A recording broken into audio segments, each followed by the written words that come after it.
شروع اللہ کے نام سے جو بڑا مہربان اور نہایت رحم کرنے والا ہے۔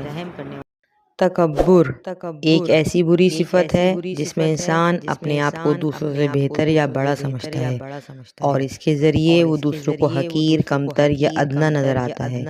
تکبر ایک قسم کی خود پسندی اور غرور ہے جو انسان کو اپنی حقیقت سے غافل کر دیتا ہے اور اسے اللہ کی عبادت اور اس کی رضا سے دور کر دیتا ہے۔ یہ انسان کے اندر اس غلط خیال کو پیدا کرتا ہے کہ وہ دوسروں سے زیادہ اہم ہے، حالانکہ حقیقت میں اللہ کے نزدیک عظمت کا معیار انسان کا تقویٰ ہے، نہ کہ دنیا کی ظاہری شان و شوکت۔ قرآن و حدیث میں تکبر کی سخت مذمت کی گئی ہے۔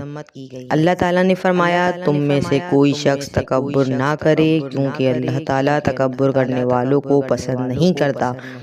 نبی اکرم صلی اللہ علیہ وآلہ وسلم نے بھی فرمایا، جو شخص اپنے دل میں رائی کے دانے کے برابر بھی تکبر رکھے گا وہ جنت میں داخل نہیں ہوگا۔ تکبر انسان کو اپنے گناہوں اور کمزوریوں کا شعور نہیں ہونے دیتا اور یہ اسے دوسروں کی مدد کرنے یا ان سے سیکھنے میں رکاوٹ بن جاتا ہے۔ تکبر انسان کی روحانی ترقی کے راستے میں ایک بڑی رکاوٹ ہے۔ اس کے بجائے انسان کو عجز و انکساری اختیار کرنی چاہیے اور یہ سمجھنا چاہیے کہ تمام عظمتیں اور نعمتیں اللہ کی طرف سے ہیں۔ انسان کو ہمیشہ اپنے عمل اور کردار میں سادگی، انکساری اور اخلاقی بلندیاں اپنانی چاہیے تاکہ وہ دنیا اور آخرت میں کامیاب ہو سکے۔